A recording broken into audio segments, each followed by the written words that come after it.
It's a presentation. Can everyone still see it?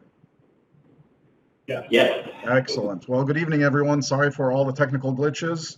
My name is Sam Nasser, and I'm going to be presenting on building web apps with Blazor. A little bit about me. I've been a software developer since 1995. Started an organization called NIS Technologies, where I am the senior software engineer as well as instructor. I've also been certified with a few certifications from Microsoft, and I run the Cleveland C# VB.NET user group, as well as the .NET study group, which meets online. I've also authored several articles for Visual Studio Magazine, and I have Joe Kunk to thank for that, for getting me started in that. And I've also been MVP since 2013. So, getting right into it, what is Blazor? So Blazor is a web UI framework that's based on C#, Razor, and HTML. It's used to build composable web UI components that we can incorporate in our application. And where we get the name Blazor from is its browser and using Razor and browser Razor. You add an L in there just for just to make the name sound good, and it's Blazor. Note the spelling is Blazor, and I'll comment on that in just a little bit. It runs .NET assemblies in the browser via WebAssembly-based .NET runtime. So what will happen is now we're not compiling down to the machine level, but rather we're utilizing what's called WebAssembly, and that's something that's built into all the browsers, and I'll talk about that in the upcoming slide. So we utilize the .NET assemblies, and it runs with in WebAssembly in the browser itself, as opposed to a component that we plug in or add on. It's built on, it's built on the Xamarin Team's plan to bring Mono to the web using WebAssembly. So essentially, what we're doing is we're utilizing Mono that was built by the Xamarin team, and what it does is it compiles the code that we write in Visual Studio down to WebAssembly, as opposed to machine code that actually runs on the machine itself. So before we get into Blazor, we first have to answer the question, what is WebAssembly? So WebAssembly, it's a low-level assembly-like language that runs in the browser. It's basically byte-level code that the browser then further interprets and compiles down to machine level, depending on what machine platform you're running on, whether it's Windows or Mac. And it takes that byte-level code and then compiles it down to the machine code and then executes it there.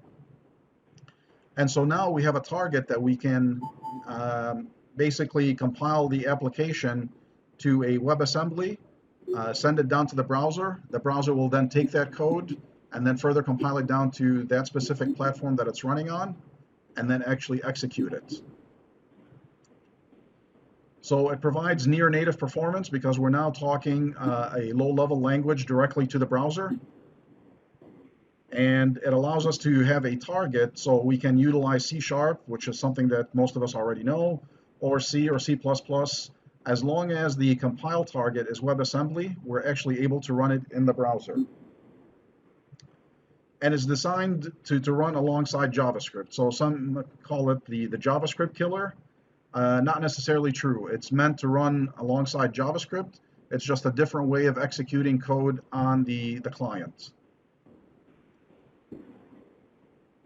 And with WebAssembly JavaScript APIs, they can load WebAssembly modules into a JavaScript app, and likewise we can call from a JavaScript app, we can call WebAssembly code, so the communication is bidirectional there.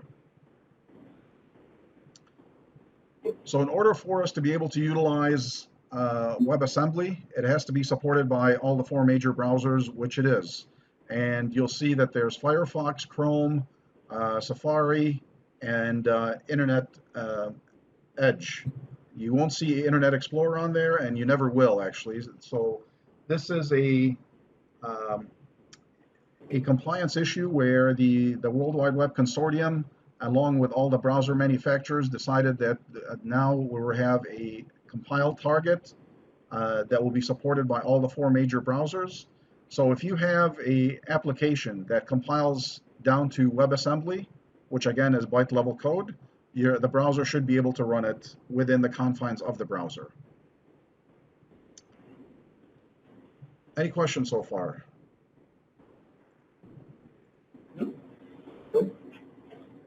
So I should have asked this earlier, but how many of you have worked with Blazor before?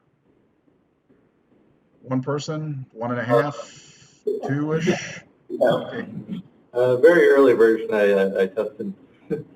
Very early version. Okay. So if you think about it, whenever we have an application and where we include JavaScript in the code, that JavaScript gets sent to the browser. Because JavaScript is a scripted language, it's not compiled, the browser then takes that script and then further compiles it down into machine code and executes it there, right? Now, WebAssembly, on the other hand, takes byte level code and then compiles it down to the machine code and executes it from there. So whenever we write our MVC application and we're doing client-side error checking for validation, for example, we want to make sure that a user enters in a specific field. When we're doing client-side validation, what is actually being sent with the MVC framework down to the browser? It's JavaScript code. Hey, right? Pam? Yes, sir. Pam, we're not seeing your slides anymore. Right. Yeah. What are you seeing right now? Us? What are you seeing? There we Okay, go. much better. Now, Okay. great. Gotcha. So what I'm getting at is that the compiler, or the browser rather, takes the JavaScript, it's code that we've written, and then compiles it down to machine level code. Now we're compiling to a WebAssembly code, which is at a lower level, so we get slightly faster performance. And so in order for us to utilize Blazor and or WebAssembly, it has to be supported by the browser. And here you see the major browsers and the versions that support WebAssembly. And I'm not sure if you can see the bottom of my screen there, but you can go to caniuse.com and search for the feature WASM or WebAssembly.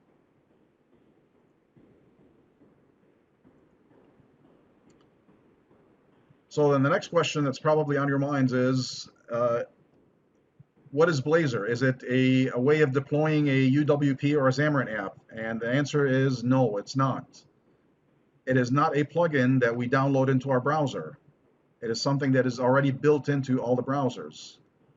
It is not a rebirth of Silverlight. And for those of you that are still mourning Silverlight like I am, unfortunately, it's not a rebirth of it. It's a completely different technology that is native to the web browser, to all the major web browsers. Neither is it a new version of a defunct script sharp, if you've ever worked with that. Also, it is not a transpiler, where we write C# code that then is transpiled into JavaScript code, which is then passed down to the browser. And remember how I pointed out the spelling of Blazor earlier? So whenever you're searching for it, you want to search with the OR ending as opposed to the ER ending. Blazor with an ER is essentially the web browser for the Palm handhelds, if anyone remembers those devices. So not to mislead you, you want to search for Blazor with OR. They were awesome. They were awesome back in the day, yes. They were.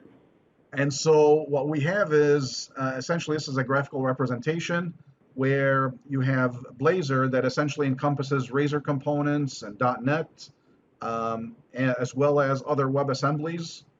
Basically, it interacts with the DOM inside the browser. Now you notice that everything there is inside the confines of the browser. So even though I can write C# code, I can't execute anything that would be illegal to execute in a browser. For example, I can't open up additional network connections. I can't open up database connections. I can't access the file system directly. So all these things, basically what I could not do in the browser today, I will not be able to do within Blazor as well. So the advantage of Blazor is that I no longer am tied up with all the different JavaScript frameworks that are multiplying faster than rabbits. We got Knockout, Angular, Node, Backbone, and these frameworks are constantly expanding. So no longer do I have to keep chasing my tail and wondering what's the next the JavaScript framework that I have to learn, but rather I can leverage tools that I already know, that being C# and the .NET environment and Visual Studio. I have a question. Sure. I've programmed before in Vue.js, not happily necessarily, but I can write in Vue. If I want to, using .NET Core, could I make a web application that for its front end, rather than use Vue, I can use Blazor? Absolutely. Likewise, if you want to still continue using Vue, so you don't have to rewrite your Vue code. You can still continue using your Vue application and write Blazor code alongside of it within the same application. Thank you. Very welcome. Any other questions? Okay. So, system requirements. Basically, Visual Studio 2017 or Visual Studio 2019. And you would need the ASP.NET and the web development workload. You would need the .NET Core SDK. And you would need the Blazor language service extension. Second question. Sure. Did I notice correctly that .NET 3.0? .NET Core. Yeah, .NET Core 3.0? .NET Core 3.0. So that's the latest right now in preview. Let me bring up the browser. There we go. So as you know, .NET Core 3.0 is in preview. It's due out, I believe, in September next month. However, Blazor is available in previous versions. Let me rephrase it. The preview version of Blazor is available in 2.1 and 2.2, and it's available in the preview of 3.0. So basically, they no longer look at Blazor as an experimental framework, but rather as a ready for production framework. It will be ready and it will ship with .NET Core 3.0. Does that answer your question? Yes, it does. Thank you. Okay, very welcome.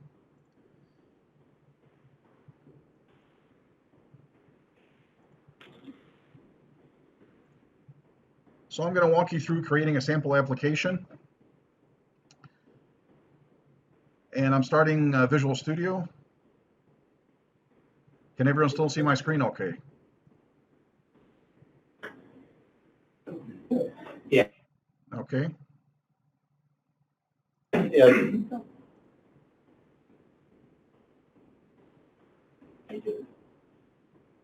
little bit bigger. A little bit bigger. All right, so I'm going to select the .NET Core application. I'm going to put it in the user group demo, and I'm going to call this 1.1.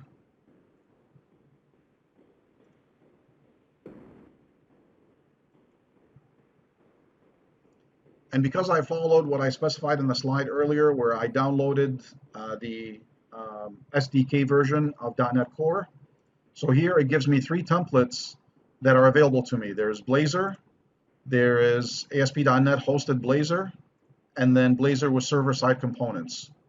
So first, let's take a look at Blazor and just simply Blazor. So we'll go ahead and click OK.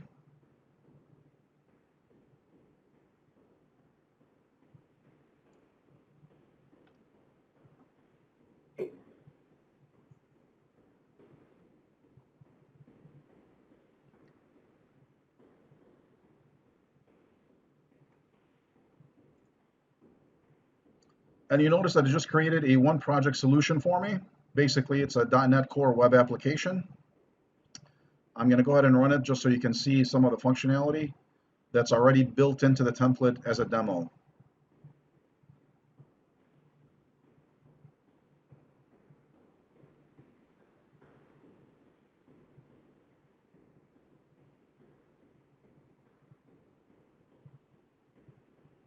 And Visual Studio is just taking a moment to compile everything.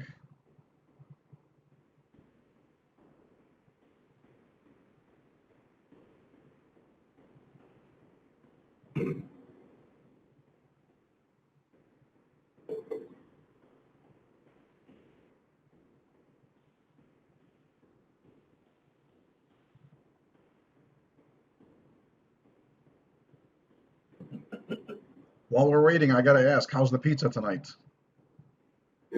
Excellent. It does look pretty good from here. I got the Well, he has a regular. Yeah.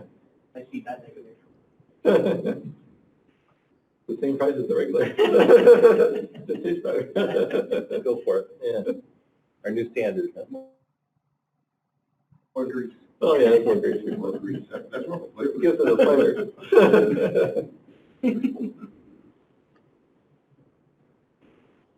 So you'll notice the browser is launching, and we should see a message that says starting app in the center of the screen.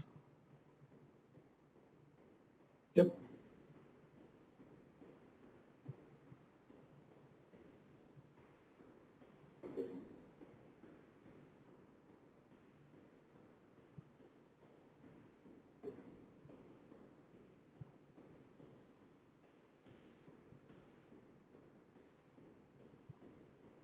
And it should be up any minute now. All right. All right, why did I get that message? Let's take a look.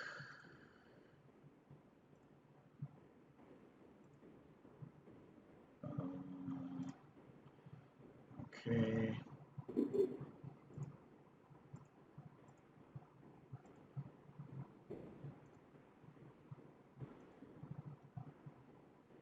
All right, when all else fails, try again. Let's try it again.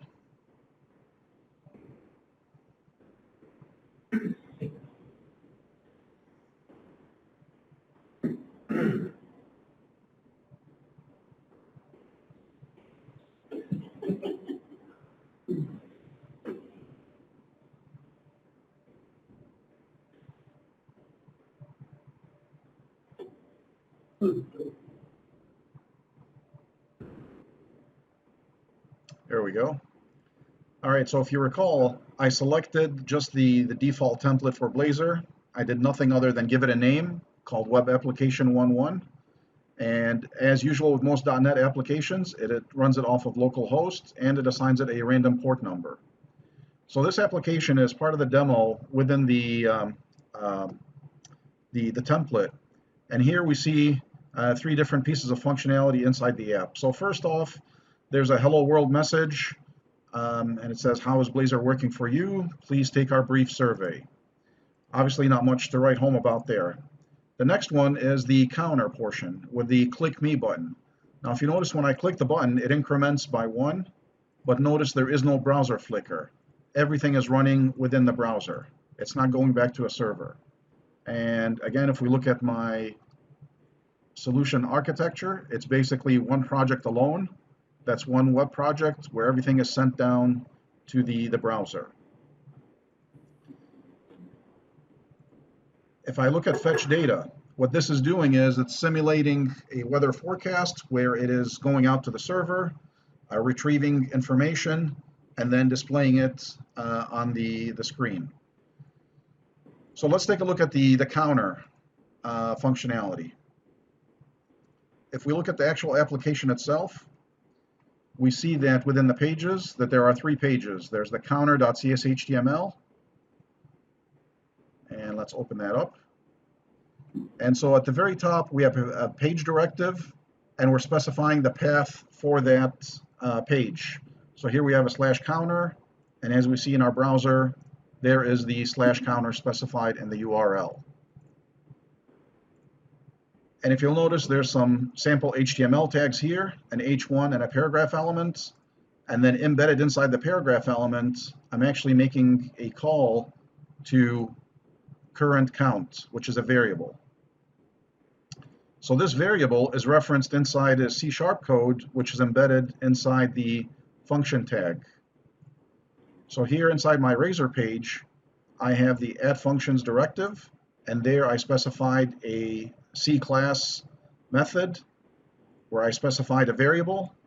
I have a method called increment count that returns a void, and all it's doing is just simply increasing the value of current count, which is a global variable specified here. So it's displaying the count in this paragraph element.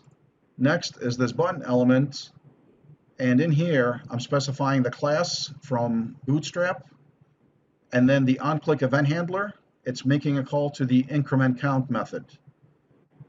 So essentially this call is referencing, again, this C# method that's specified down here. And so naturally, every time I click the button, it continues to increment by 1 because it's a global variable. So as you see, there is no JavaScript code in here. It's all C#, and it's all within my CS/HTML or Razor page that gets passed down to the browser. Any questions so far? I actually have one. Sure. So like in JavaScript, you could toss in like a console.log statement or whatever, and it would dump out when you, if you wanted to toss out the value of your increment counter. Yeah. You keep some of that with Blazor?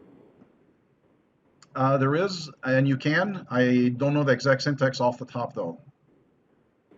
But yeah, you can do that. Like I said, sorry, go ahead. What would the code look like if you wanted to pull that function out into a separate file? Is that possible? And I assume it is. Absolutely. So basically everything in Blazor is considered a component. So this page is considered a component. This function in itself here, this is also considered a component.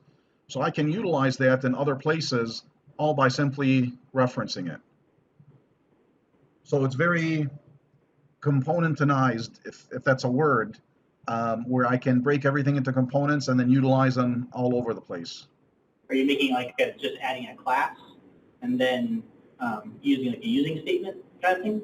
Similar to it. You'd essentially be using this at directive, and you could reference it there. And we'll see another example of it a little bit further that utilizes that. Okay. Thanks. Sure.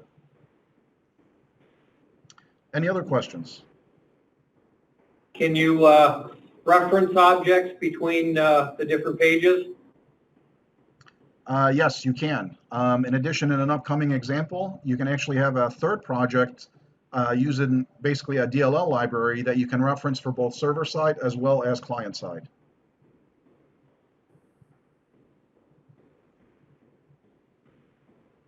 Other questions?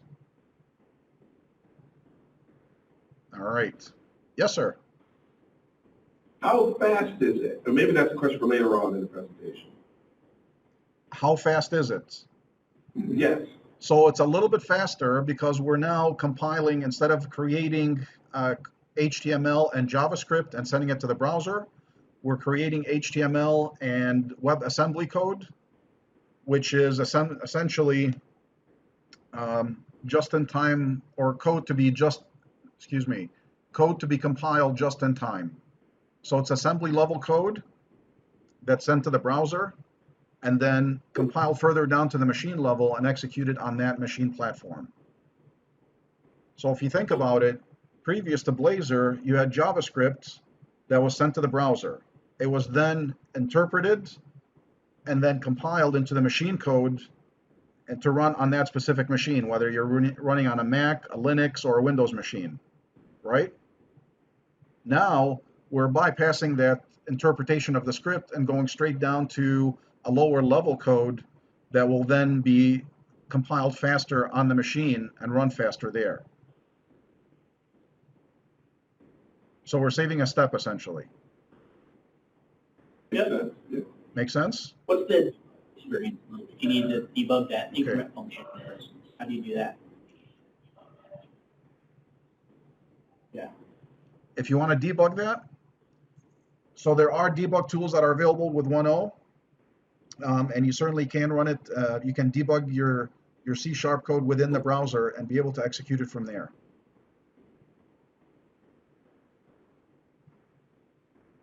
Okay, other questions? All right.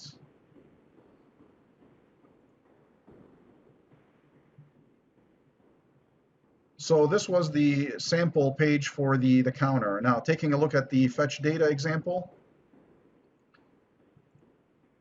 Again, here what we're doing is we have the page directive and we're specifying the routing information. So in order to access this component, we have to specify the /fetch data in our route. Also, we're going to be using an HTTP client, so we're injecting the HTTP client handler here. And then, just like with all Razor pages, we have some HTML embedded with some C# code. And here what we're doing is we're building the structure in HTML for the table. And then embedded inside of that, we have some Razor code to essentially go out and retrieve the forecasts object. And then we're going to parse through it and display these various fields. In order to get this, basically what we're doing is here we have another function call. And what we're doing is we're making an async JSON call to retrieve the weather information. So here we have it stored in the folder sample-data weather.json. And that's, looking at it, that is in our root folder, and there's the weather.json data file. So all we're doing is, again, because this is a .NET Core web application, we're utilizing the async call to retrieve data. We're opening that file and then just simply displaying the results as we see here. So in this example, Blazor is running completely within the browser. We're not doing anything on the server. It's just one project. Everything is run on the browser. Pardon me.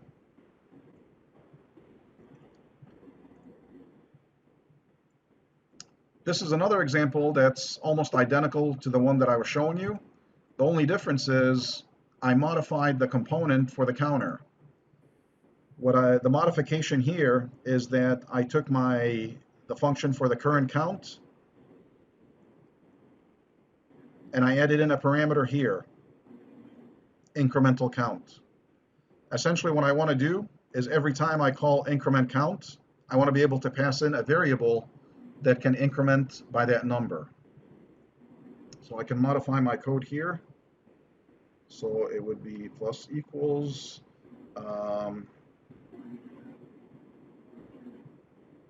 inc count. And there you see, again, let me go through that slowly again. There you see in my Razor syntax, because the inc count is a property, I see it available in my IntelliSense.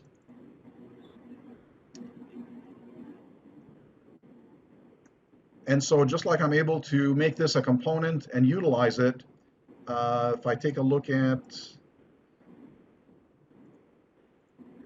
in my index page, just like I'm able to insert the survey prompt title in my index page, I'm also able to use the counter.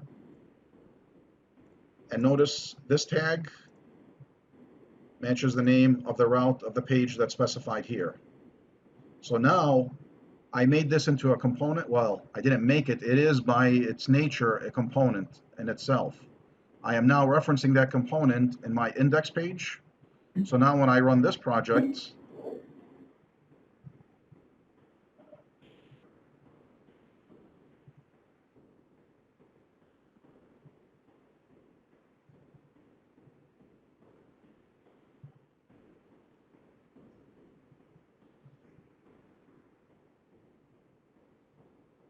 and again, we'll give it just a minute to compile and load up the browser.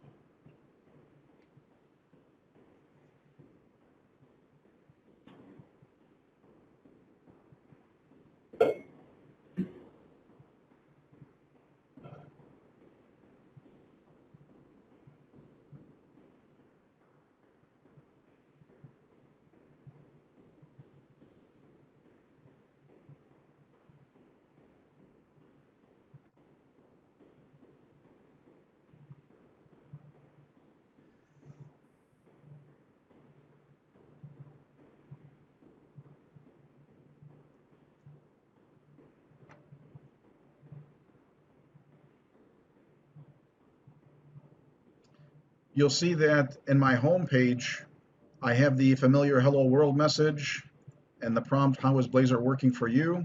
But now I was able to add in the entire counter functionality that's available in the counter page. If I go back to my home page, there it is. Now here, when I click me, you notice that it's incrementing by 2. And the reason for that is, looking at my code, here I'm adding in the component for counter, but then I specified the parameter incount is going to be incremented by 2. One note of caution. Note that here, incount is set as an integer. However, when I'm accessing it, I have to specify it in quotes when I'm passing in that parameter. And so because here I'm incorporating this incount2 for the page, inside of my index.cs.html, every time I run it, again, it's going to increment by 2. When I go into my counter page, you'll notice that the counter is set to 0. And when I click that, it's not incrementing at all. And the reason for that is because I don't have this incount set in my counter page. It's declared, but it is not being passed in. Yeah. Everyone with me? Yep. Oh, no, I was just putting a thumbs up. Questions? Yes, sir. Thumbs up, okay. So where Very you're good. That's reading always a that good thing. from a JSON file, are there built-in methods to do like an AJAX call to like a web service?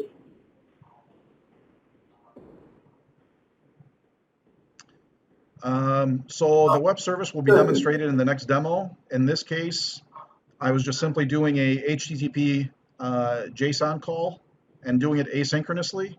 And again, I'm injecting my HTTP client up here as well in the page because I'm utilizing that class. So here it's just, again, a simple app where everything is running in the browser. I have nothing running on the server. Is there a way that you can, oh, sorry, is there a way So we'll get to to that. pass in components? Go ahead. You pass in components Is there a as way to parameters do what? as well? Yeah. To pass Like if in you had an components as object, if you had a parameters? class, sort of a class structure, can you pass one of those in as one of the parameters? Honestly, I'd have to look into that. So with the components themselves, you can, just like we've done here, sorry, wrong one, right in here, we can specify a new property and specify that it's a parameter. And then anytime we're calling this class, or a component, I should say, we're specifying the parameter for that. And here we're specifying it as an HTML attribute within the counter tag. That's right, thanks. Okay. One other thing. You'll notice, let's go and stop this.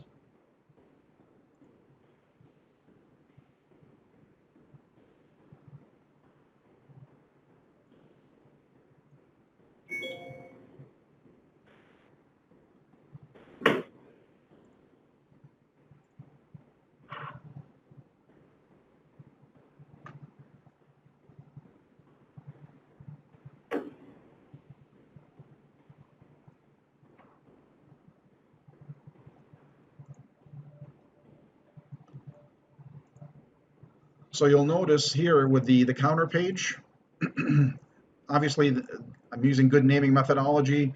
The name of the page reflects the name of the component. But if I was to change the name of the page, instead of counter.cshtml, I call it counter XYZ. I go ahead and run it.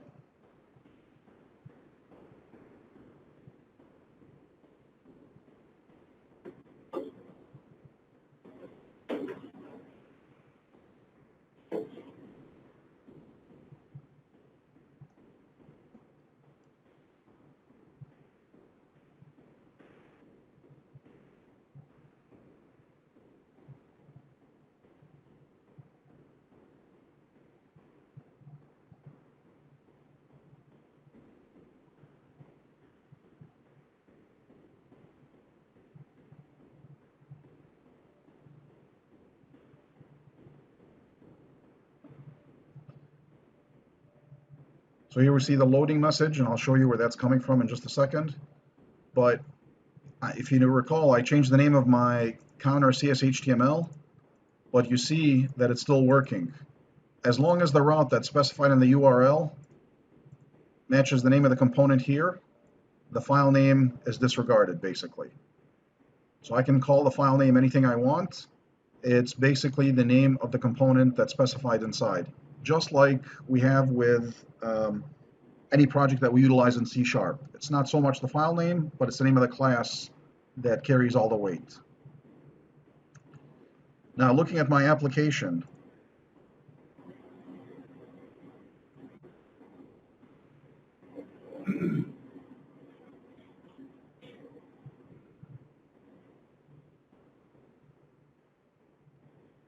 if I go over into the network tab, here I'm pulling up the developer tools, and I'm going to go to home, and then I'm going to reload the page.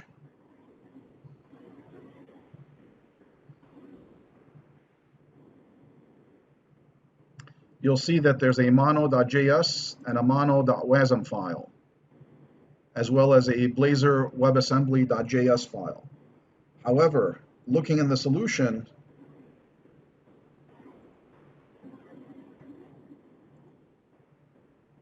I gotta wait till it's done downloading.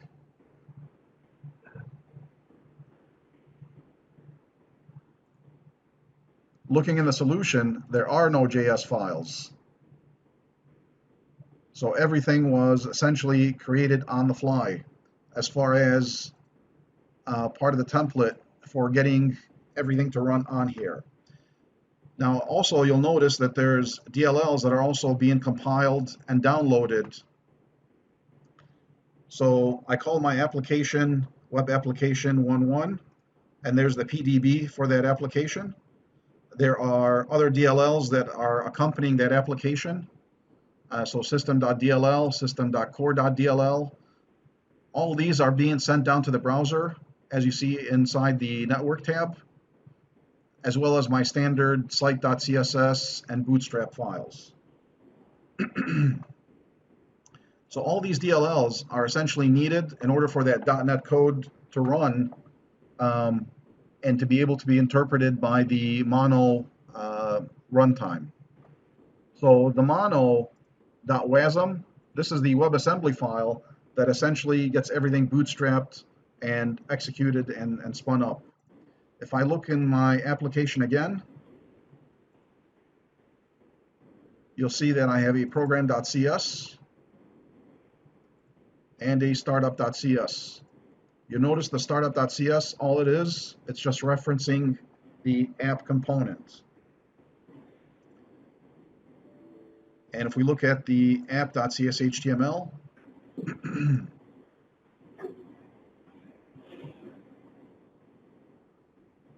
you'll see all that that's doing is just holding a place for the router for the app assembly. More specifically,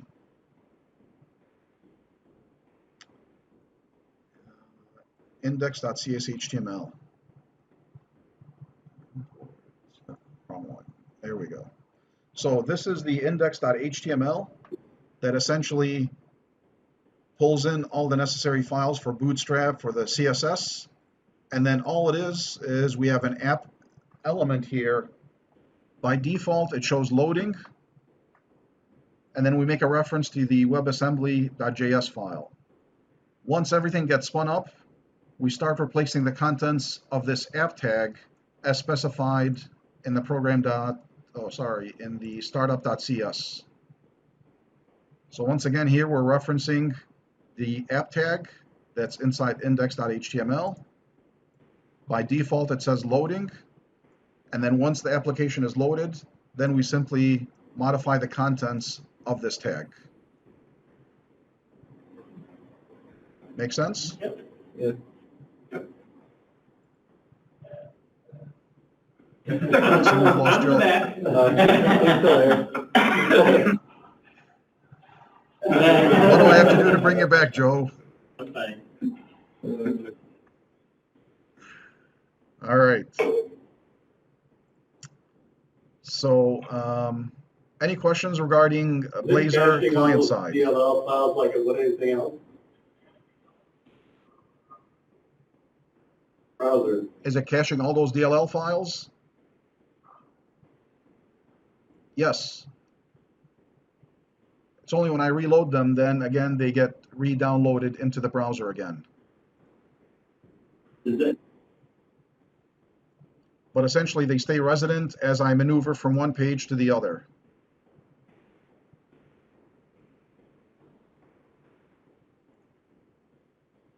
All right, give me a chance to clean up my screen here and close out some of these apps.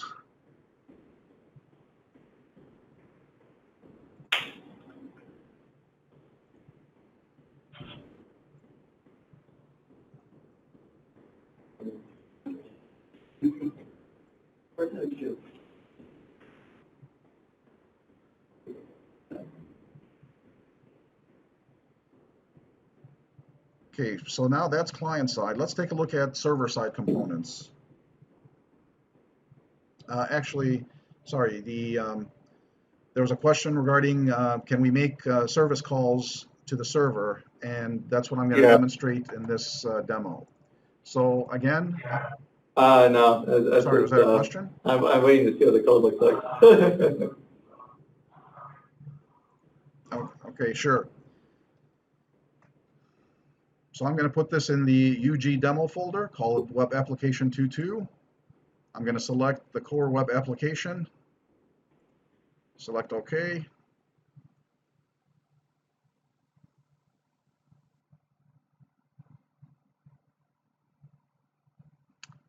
And in this time, instead of selecting the Blazor, which is just a template for everything running in the browser, I'm going to select Blazor ASP.NET Core Hosted. Select OK.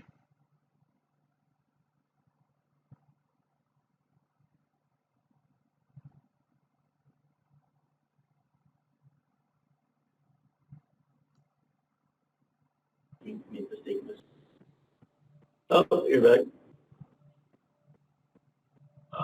Your screen went black for a second. It looks like it's back. Yes, we see your visual Okay, video. can you see it now? Okay. So this is the default template. When I go ahead and run it, you'll see that it has the same functionality, but it goes about it in a slightly different way. So we'll give it a second to compile and spin up.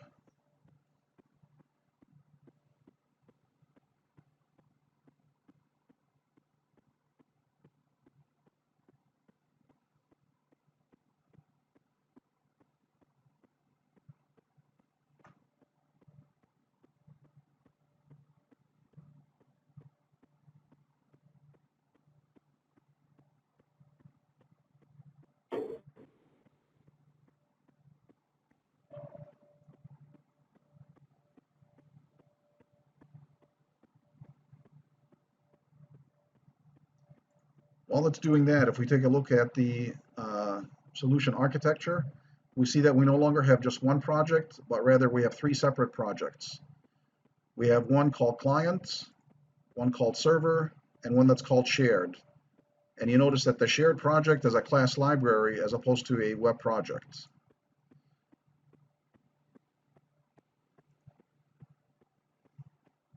And as that's spinning up, now we should see the loading message that's displayed in the index.html.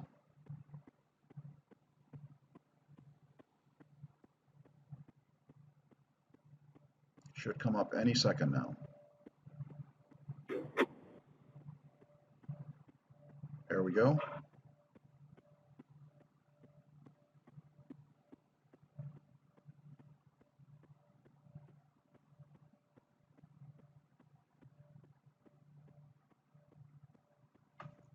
And there you see the familiar messages. There's the home, there's the counter, and then there's the fetch data. Notice fetch data is running a little bit slower this time. We got a loading message, and there it brings back the data. So what's happening differently behind the scenes? Like I said, everything is broken out in a different manner. We have 3 different projects. Let me stop the server.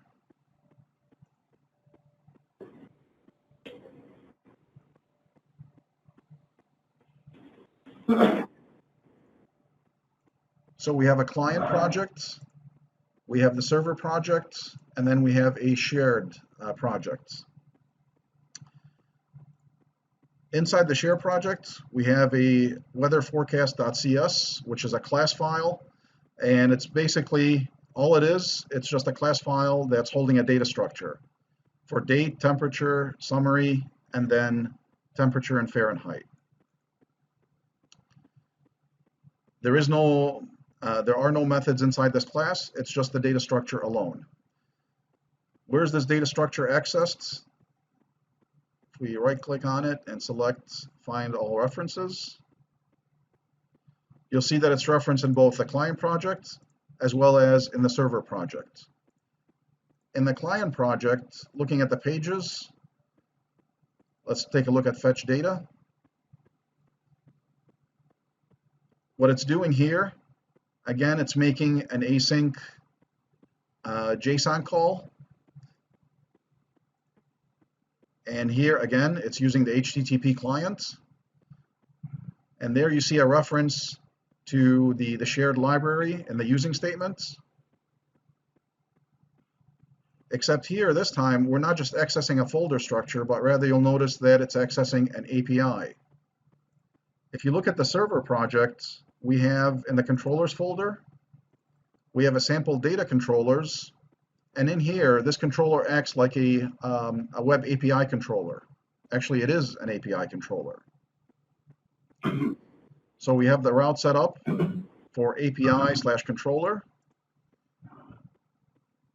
We have the method for retrieving the weather forecasts as an IEnumerable.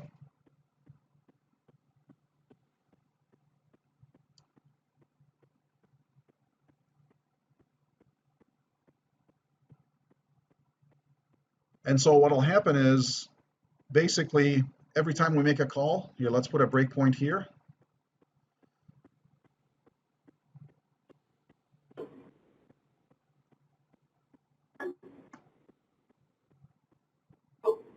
And we'll run our application.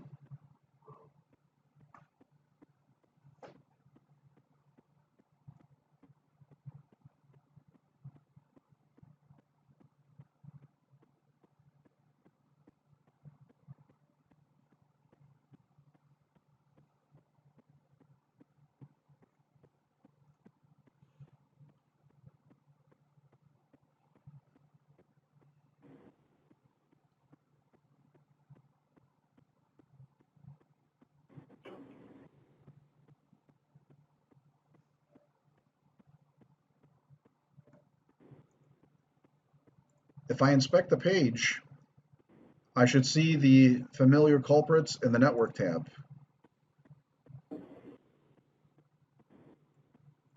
And by those, I mean the DLLs and everything to get everything spun up for the Blazor app. So we'll go ahead and run it.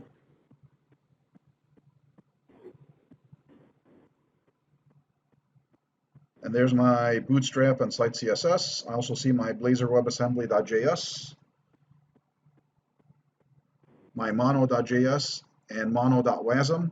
These are the files that are needed to get things spun up and to be able to take that code that's compiled into WASM, and as well as it interacts with all the DLLs that are being sent down to the browser that we see here.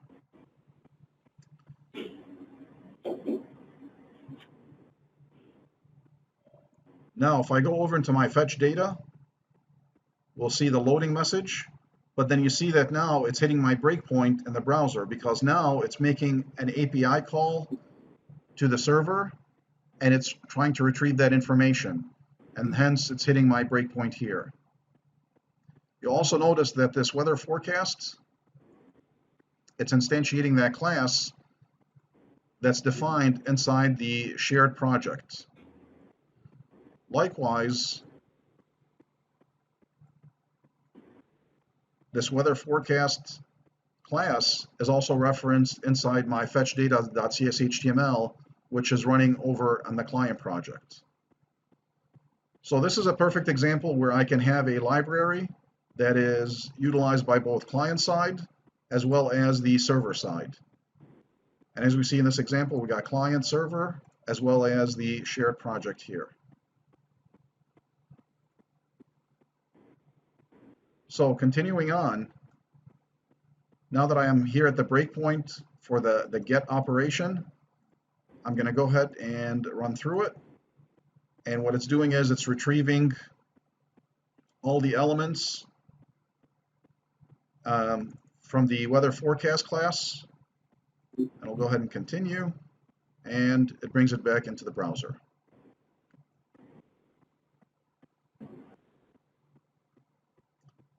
I think Eric was the one that had the question. Yes, it answers my Does it question. answer your question, I was just saying what the call looked like when you're calling your web API method or your RESTful web service. Yes, it I'm answers my sorry, say question. that again, please. Okay, very good. Any other questions? All right.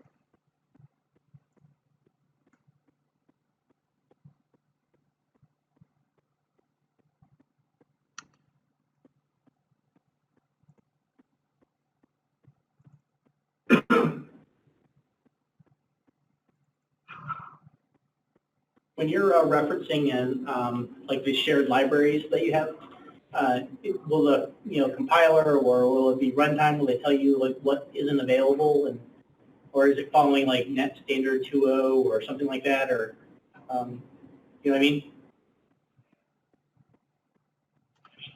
What's the target I'm not sure I framework for the understand the shared question. assembly?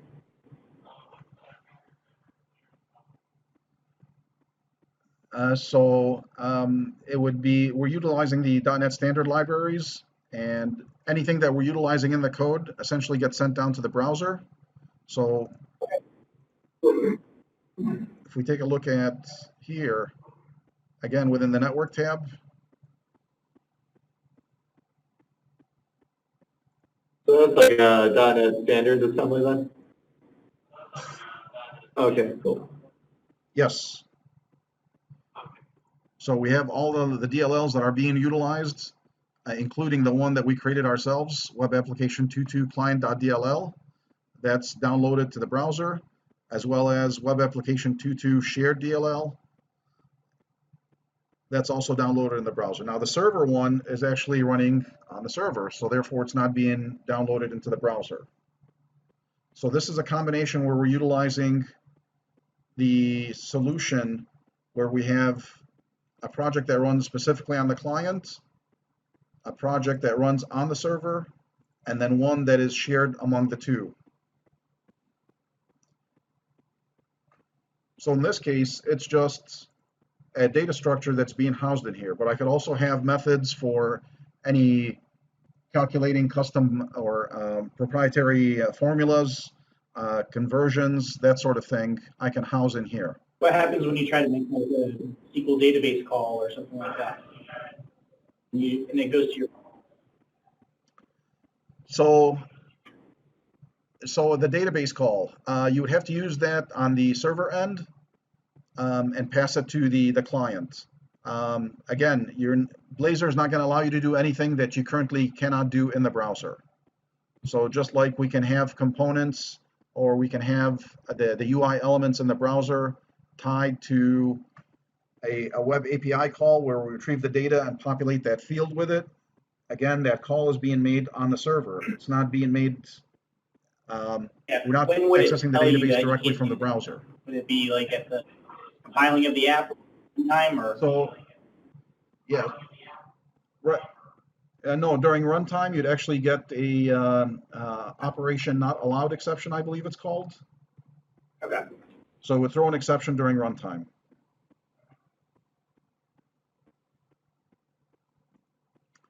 And so this kind of opens up the conversation, what about security? Again, if you have something that's proprietary, you want to keep it on the server and just make an API call to retrieve the results of that formula, as opposed to putting everything in the client project here, where it's going to be downloaded into the browser. Nor would you want to put it in a shared library, because again, the shared library, although it's compiled to WebAssembly, it can be easily decompiled, and then the logic can be seen. So anything proprietary, intellectual property, custom calculations, that sort of thing, you'd want to keep on the server level and just make an API call to access it from there.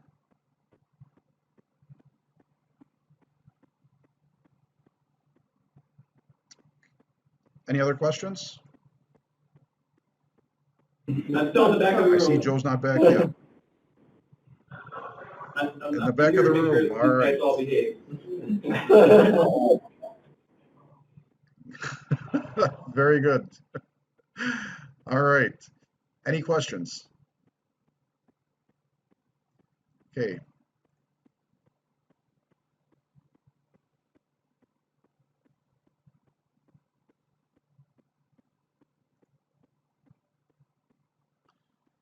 So another example or another template we can utilize is essentially having server-side components where the components are created and processed on the server side and then passed to the DOM, and that uses Signal R. And so thanks to Azure Signal R Hub, we can set up a Signal R Hub on the cloud and be able to create multiple pipes, if you will, and connections. And so we can have our server serving up the components from the server side going directly into the DOM.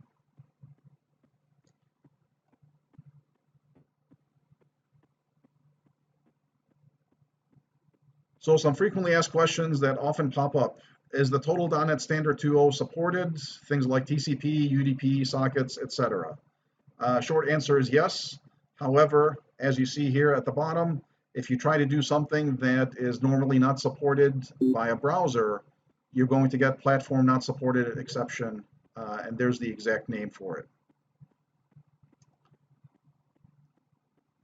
Does Blazor compile my entire .NET-based application to WebAssembly?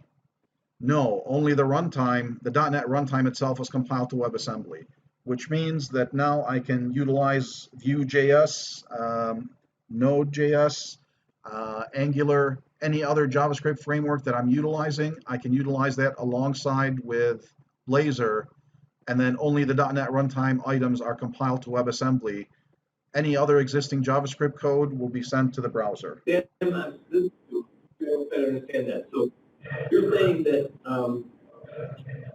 the code that you write goes down to the browser as MSIL and then gets translated? I don't understand.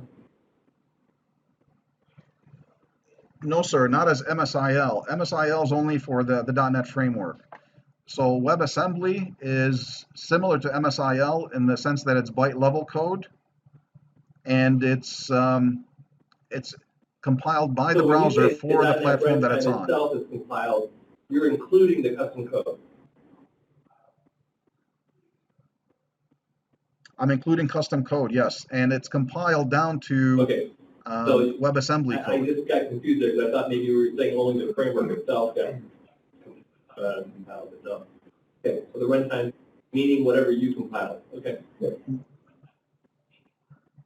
Right. Keep in mind that any DLLs that I'm using, such as system.dll or core.dll, those also get sent down to the browser, and then they're referenced by the mono runtime in the browser. Those DLLs are a little heavy, right? So that does lead to a slow startup. Yeah. Well, obviously, the heavier you make your application, the longer it's going to take. So yes, and they're working on the framework DLLs themselves are heavy, right? So do you know of any plans that Microsoft has in order to lessen the load of that initial boot up? Yeah, that's a constant work in progress. They're continuing to minimize that going forward. So I'll let you finish up. Go ahead. Okay, so No, I what insist. would Go ahead. make me want to include JavaScript in any of these applications if I've already got Razor? I mean, what would make me say, hey, I want to do this in JavaScript when I'm writing something with Blazor? Well, if you're starting a greenfield application, if you're more familiar with C# than you are JavaScript, you can certainly do it that way. If you have a legacy application where you're utilizing a lot of JavaScript code, that is not effort that's going to waste. You can still utilize it as is, and then any new functionality you want to add on, either in Razor or JavaScript. But I will mean, work if I was alongside writing each an other. application fresh, are there any particular little nuances in Blazor where I'd say, I probably want to do that in JavaScript? It's just handled better or whatever the case is. Or maybe it's not doable in Blazor.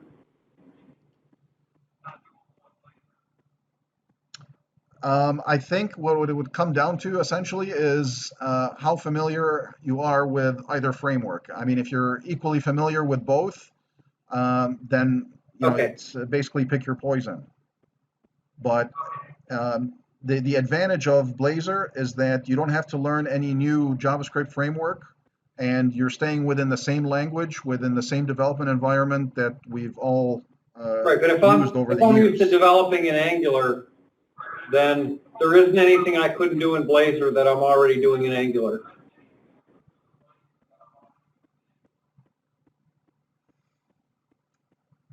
I would have to say that is correct. I'm personally not a big fan of Angular because it does seem a little cryptic. But the advantage of Blazor is that you have the IntelliSense during design time, and it compiles down to the WebAssembly code where on runtime in the browser should run a little bit faster than it would Okay. with So I guess the real other question is, frameworks. you know of nothing in Blazor that couldn't be done in Blazor that could be done in some other JavaScript framework? Okay. Nothing I know off the that top. about a no. year ago there was a Visual Studio Magazine article, and I know there were a couple things that were incomplete back then in their sample. They just said it wasn't ready in this area, that I guess features hadn't been completed. Right. Yeah, now it's at 1.0, so it's ready for prime time. Is the client side Blazor, is that going to be in .NET Core 3.0, or is that going to be after the 3.0 launch? It is going to be in .NET Core 3.0. Eric, I've heard that too, that it will be launched at the same time as 3.0. Okay, I know like a while back they said they weren't sure. Yeah, I've heard that too, that it'll be. All right. That's when 3.0 was supposed to be like a year ago, right? Yeah.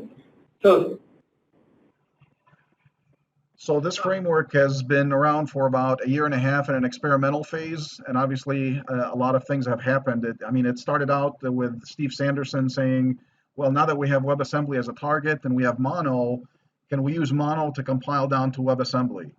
And sure enough, he was able to get it to run. The joke among the team is that he did it over the course of a weekend. And then, of course, they kept building on with the tool set and the IntelliSense and whatnot over time. And it reached a point of maturity where it's now ready to be released. So, in a nutshell, a lot has happened over the last year and a half. You know of any other like competing frameworks like this, like is it Ruby or Java or any of those have a similar kind of WebAssembly? So I know there's Rust that essentially, and there's also another framework that name escapes me in C++ where the compile target would be WebAssembly. So Rust will compile down to WebAssembly. There's a framework in C++ that will allow you to do that as well. And I'm sure there are others. Again, the key target is compiling to WebAssembly. Once you do that, then the browser can take Google it has and one then that begins run it with from an F. there. They're trying to get it's Google, yeah, it's Google. They have one language that begins with an F. I forget what it's called. Flutter, yep. Are you thinking of Flutter? They're trying to get away from any Java stuff. They're developing their own language. But I Yeah. I've seen a little bit of Flutter, but I haven't used it. JavaScript is a legacy language. The real thing that'll stand out is if they're ready to go prime time, I mean, they should be able to take one of their applications and compare it side by side with an Angular or a Knockout or whatever, Ember, whatever. Have they done any of that yet? None that I've seen from the Microsoft team, but I'm sure someone out there is probably doing that comparison. And you got to keep in mind, you know, from a corporate perspective, to be doing that and knocking your competition like that might not be taken too lightly. But they've done it before. I mean, their original .NET, their original web application samples were the Sun Java reference website. I forget what the heck it was called. Pet Shop or something like that. But the original Java framework referencing the sample, that's the first thing Microsoft did was come in and they wrote it in ASP.NET. And then they wrote it in Razor and said, hey, look at this. We're running 10 times faster. Gotcha. Yeah, again, I haven't seen anything as of yet, but you know, that's not to say it won't happen. Yeah, exactly. MVC Music Store, one of those sample things probably you can see. Oh, Yeah, that Contosha has been around for a long time. I just can't find this stuff on Amazon. I don't know what's going on. I think there was a question towards the back. Most of the UI people I work with don't know, don't like, don't write in C#, and that's understandable. They're usually JavaScript people because, of course, they're UI people. How is the take-up on this? I mean, it might be early since it's not officially coming out until .NET Core 3.0. How is the take-up amongst the UI community?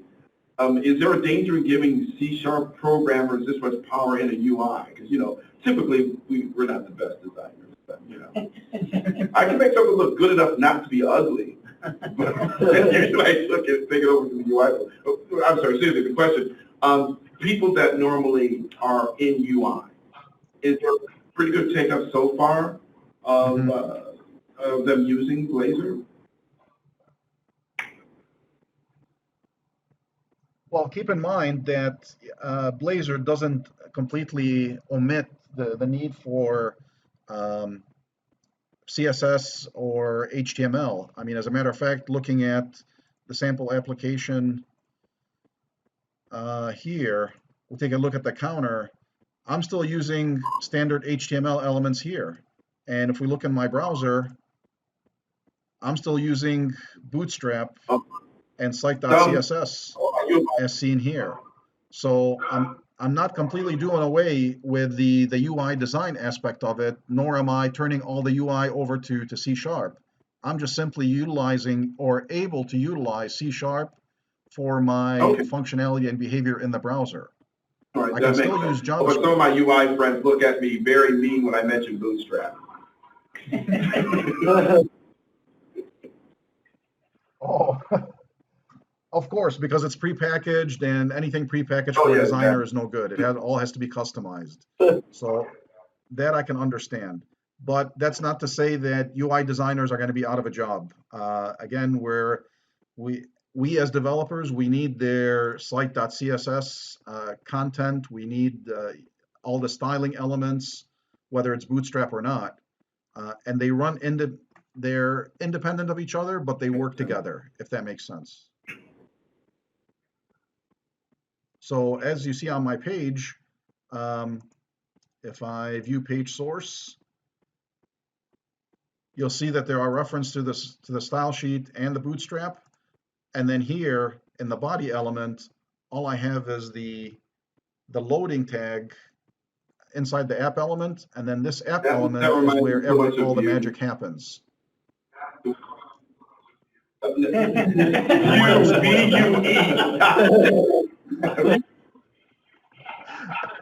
That's what I said. Yes, a view. V-U-E. Yes, I'm with you.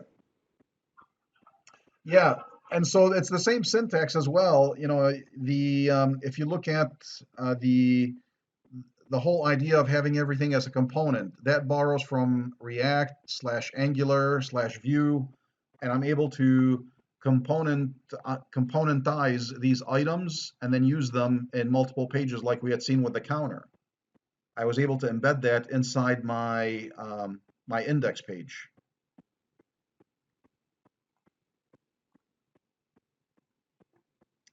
Any other questions? Is the rendering engine pretty much fixed to Razor? Can you swap that out?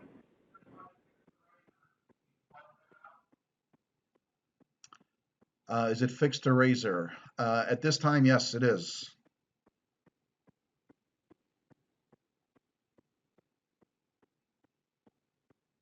Other questions?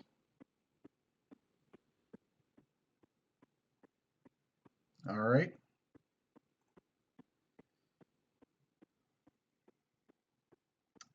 So we left off with the Q&A, and the third question: can components be created or integrated into existing MVC5 projects? So Blazor itself has no coupling to any particular backend. Basically, Blazor replaces or can be used instead of JavaScript, but likewise, it can also be used alongside with JavaScript and as well as any other JavaScript framework in the front end. But the advantage is that with Blazor, I'm utilizing C# code and the tool set being either Visual Studio or Visual Studio Code. And so I have the leverage of IntelliSense and the environment that many developers are familiar with. Vendors like Infragistics and like Progress, are they making Blazor like their own custom components? Absolutely. Ed Charbonneau, who is a big Blazor advocate, he's an MVP, and he is also a Progress evangelist. He's always talking about that, and he actually has his own podcast and many videos on utilizing Blazor alongside with the Progress components. I'll have to have a look for plugging Progress there. You get your Okay. Any other questions?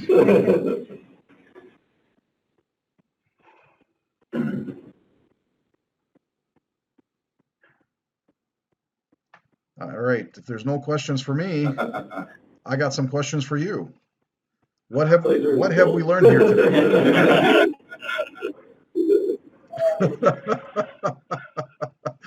All right. Why is Blazor cool? Let me ask you that. You don't have to write JavaScript. You can write C# code. What do I need to get started in Blazor?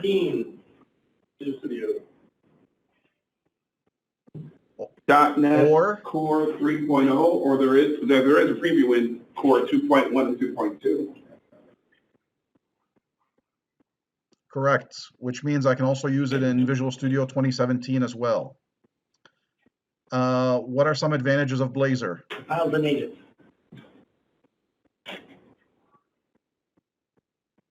Nearly native, because it does compile down to WebAssembly code that's further compiled down by the browser.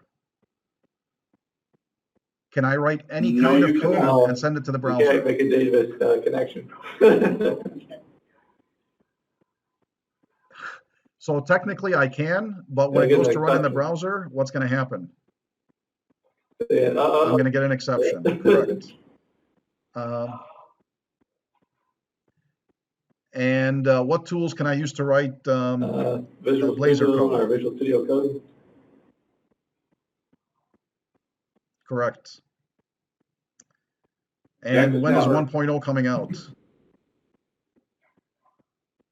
With .NET 4.3.0 in mid-September. That's okay. That's what happens when you're in the back of the room, Joe.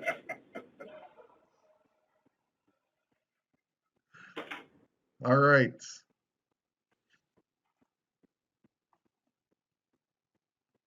So some references regarding the Blazor project.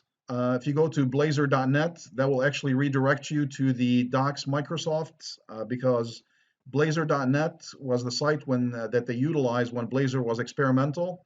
Now that it's a full-blown production framework, it automatically redirects you to the docs.microsoft.com. Lastly, if you're interested in having this presentation for your organization or for your team, I'd be more than happy to connect with you. Also, we're putting together an extended course in Blazor. So if you're interested, feel free to email me. Also, check out our website on the various courses that are available for SQL Server development, as well as .NET development and Azure. And the website there is nistechnologies.com.